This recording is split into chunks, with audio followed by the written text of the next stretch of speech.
Hola a todos, bienvenidos a mi tutorial de pintura número 4, donde les mostraré el proceso del acrílico.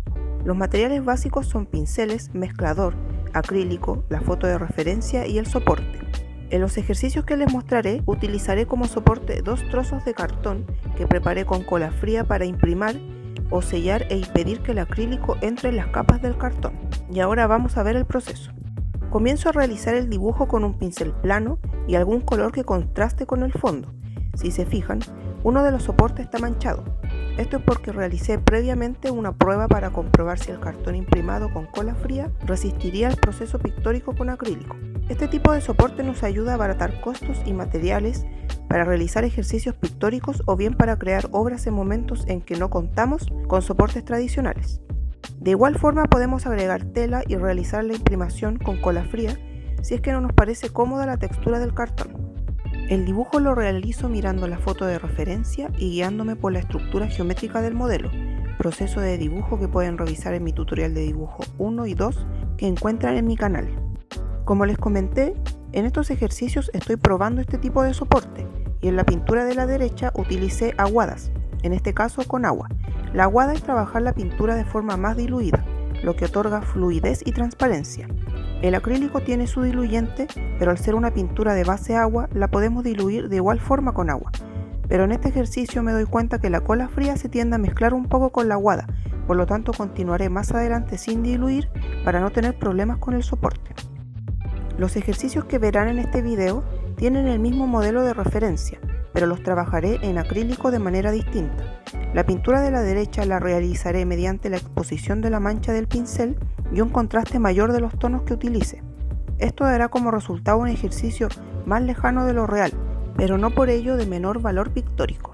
En cambio, en la pintura de la izquierda representaré el modelo con una mancha o pincelada que sea menos evidente y las capas de colores que utilizaré serán de tonos más cercanos, no llegando a un contraste tan marcado como en el ejercicio de manchas, logrando un resultado más cercano a lo real. Los colores que utilizo en los fondos de ambos ejercicios no son los mismos, ya que quise probar distintos resultados visuales. En el ejercicio de la izquierda, mezclo tonalidades a partir del amarillo ocre, dividiendo este amarillo en un color medio, otro más oscuro y otro más claro. Y en la pintura de la derecha pruebo tonalidades frías y la mancha la hago más evidente, incluso utilizo un pincel más ancho para esto. Y luego agrego verde al ocre oscuro que tenía para mezclar otro tono de color para la sombra. La manera de pintar que utilizo, la cual no es una regla general ya que pueden haber muchas formas de representar objetos en pintura, se basa en entender los colores de un modelo mediante los 3 tonos principales: color base, color sombra y color luz.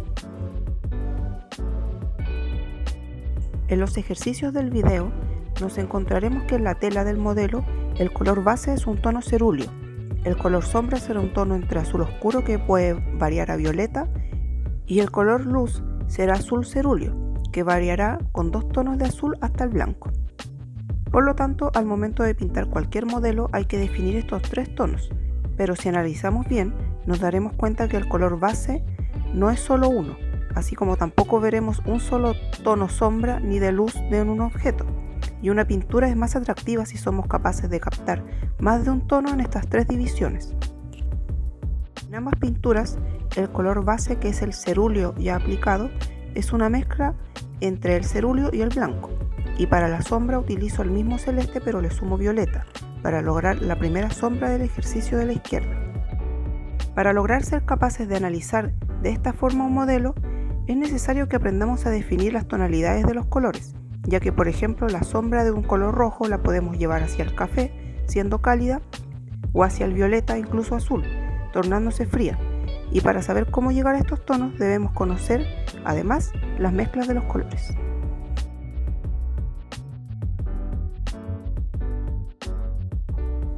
El color luz que utilizaré es el cerúleo ya utilizado más blanco, y comienzo a aplicar en las zonas de la tela que están más iluminadas. La pincelada del ejercicio de manchas es más evidente que en la pintura de la izquierda, en la cual realizo la pincelada siguiendo la trama que produce la tela y el color luz aplicado es más cercano al color base celeste, contrastando menos el trabajo.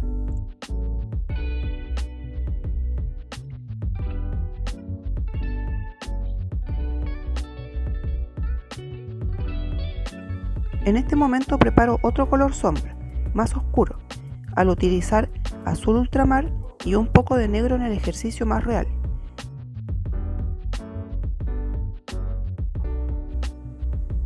Para lograr ubicar de buena forma cada capa de color en nuestra pintura, es muy importante tener un dominio básico del dibujo. Así podemos representar la estructura de los objetos mediante las zonas de luces y sombras sin problemas. Si no manejamos el dibujo, simplemente los objetos se deformarán y la representación se aplanará, no logrando reproducir el espacio ni la tridimensionalidad del modelo. Ahora aplico capas de color a la superficie donde se encuentra el modelo, probando colores distintos en ambos ejercicios, y voy acomodando los tonos de la tela en la pintura de la derecha. Las frutas del modelo son unas granadas, por lo cual utilizaré el color rojo vermellón del set de acrílicos para definir como color base de las frutas.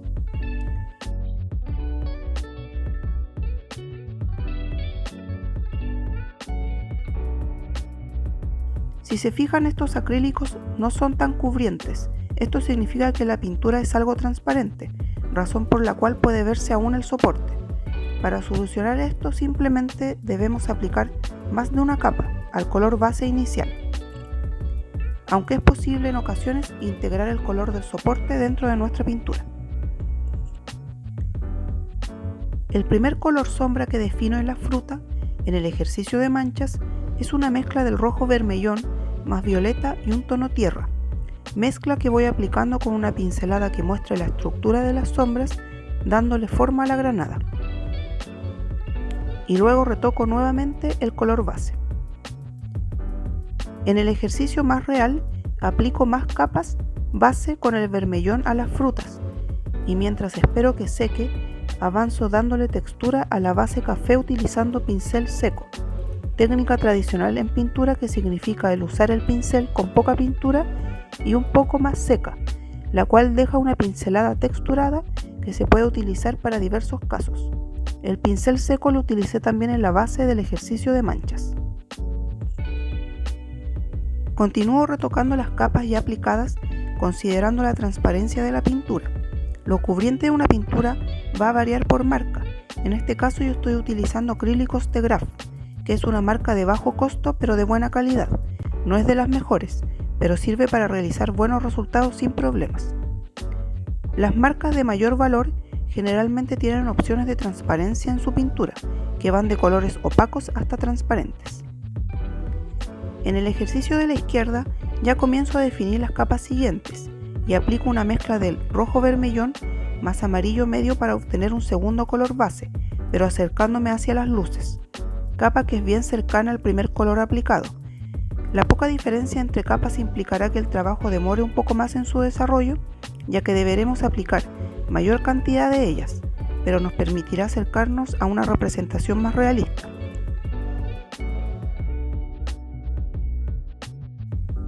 Si notaron, luego de la aplicación del color base de las frutas en ambos modelos, continué con el color sombra en el ejercicio de manchas y con un color entre base y luz en el ejercicio real. Esto es porque el orden de aplicación entre base, sombra y luz en pintura es opcional. No debería haber un cambio en el resultado, y el orden en que pintemos va a depender de la comodidad del pintor.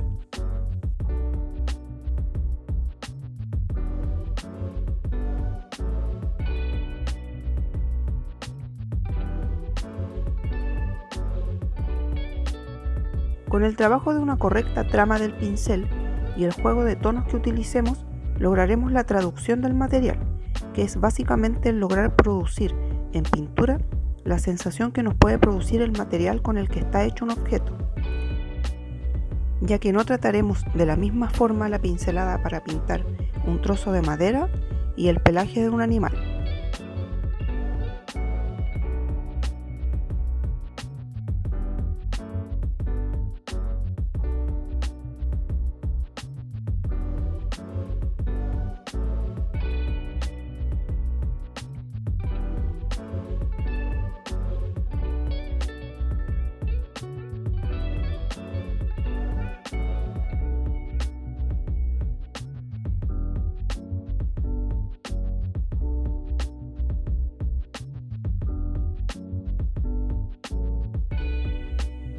Utilizo un pincel doble cero que está un poco gastado para continuar aplicando capas.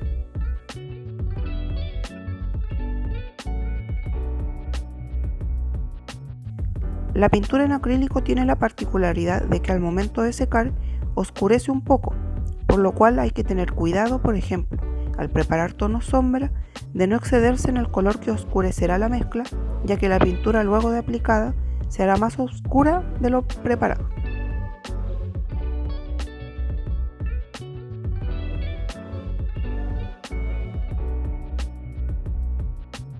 El pincel que estoy usando en este ejercicio es el llamado lengua de gato, el cual me ayuda a que la mancha desaparezca un poco por la forma que tienen las cerdas del pincel.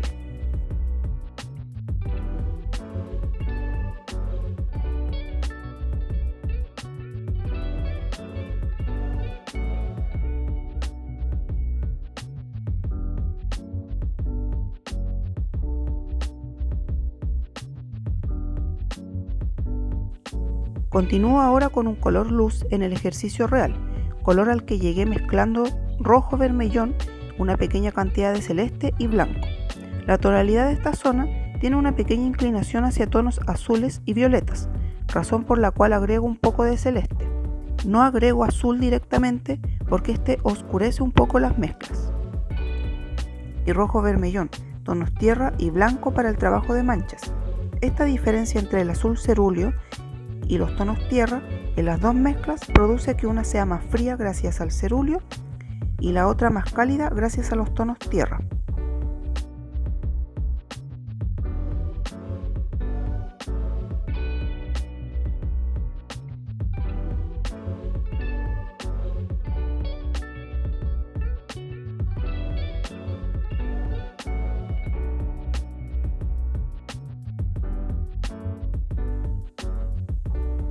En ambos trabajos voy utilizando prácticamente los mismos colores y tonos, pero hago la diferencia tanto en la mancha como en la diferencia del contraste, el cual lo intensifico al aplicar menor cantidad de capas base, sombra y luz.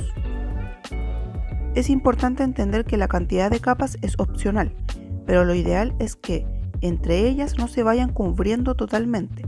La idea es que se complementen, no que se vayan perdiendo. La pintura de la izquierda, al seguir una representación realista, hay que tomar atención a una mayor cantidad de detalles, y mientras seamos más precisos con esto, la pintura será cada vez más cercana a lo real. Las pinturas de características realistas, especialmente las hiperrealistas, se ejecutan mediante tres parámetros: el esconder la mancha del pincel, el crear capas de colores y tonos precisos y un dibujo perfecto. He ahí su dificultad, el manejo técnico que conlleva. En cambio, las pinturas de características más pictóricas y figurativas se realizan en base a un buen dibujo, manejo de colores y tonos y a una pincelada personal. Todo esto implica una interpretación del modelo, no copiando lo real, sino más bien representándolo de una forma propia. Cuando las capas de las frutas están armadas, comienzo a retocar otras zonas de los ejercicios. En la pintura de manchas realizo un cambio de color en el fondo, ya que no me convenció su resultado. Este proceso lo realizo con cuidado de no manchar lo ya realizado en las frutas.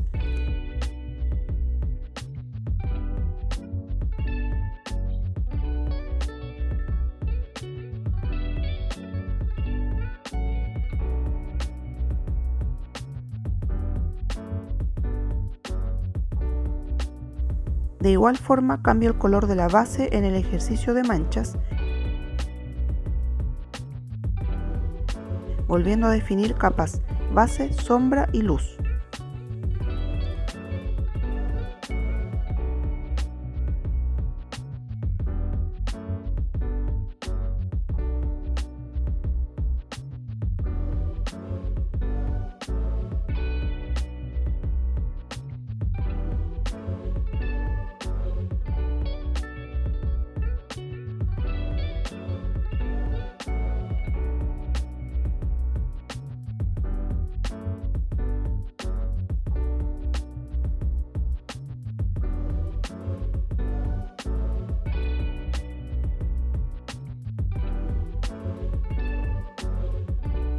En el ejercicio de la izquierda continúo aplicando capas de luz en la dirección de la trama de la tela.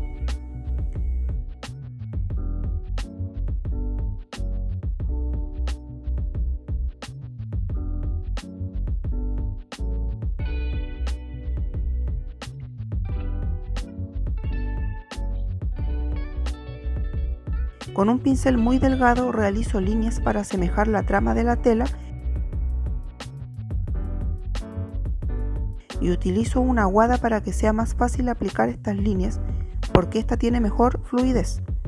Ya no tengo el mismo problema del inicio, donde la cola fría utilizada como imprimante del soporte se mezclaba un poco con la aguada usada en el fondo, ya que en este punto la aguada tocará las capas de color aplicadas y no el soporte. Además la usaré solo para detalles, no en zonas extensas.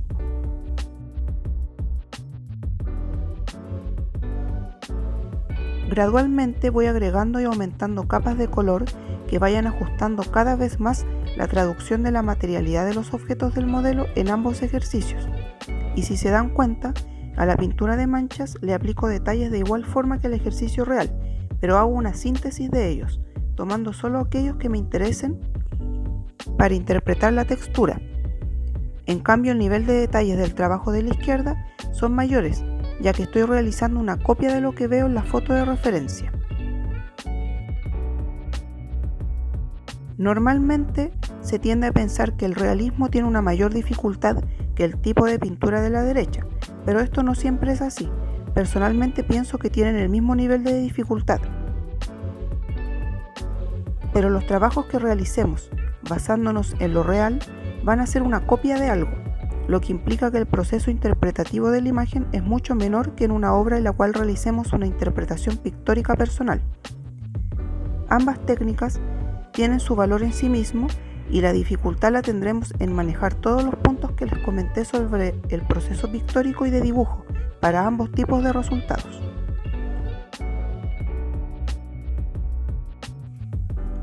Pero como siempre enfatizo, es fundamental la práctica para tener un dominio acabado de algún material de pintura y más aún lograr buenos resultados en el dibujo. Dibujo y pintura van totalmente de la mano.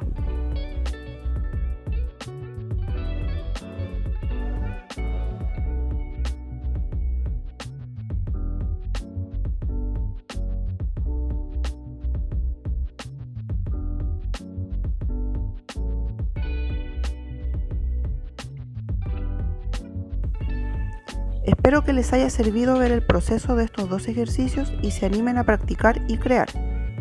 Como les mostré aquí, es posible utilizar materiales no tradicionales como soporte para nuestras pinturas y así abaratar costos o bien poder crear superficies aptas para pintura en momentos como los que estamos viviendo, en que la cuarentena dificulta el adquirir herramientas idóneas para nuestro trabajo. No duden en escribirme si necesitan aprender sobre alguna técnica. Yo haré lo posible para preparar un tutorial sobre eso. Síganme en mis redes sociales que verán en la descripción del video y suscríbanse a mi canal. Muchas gracias por ver el video y nos encontramos en un próximo tutorial.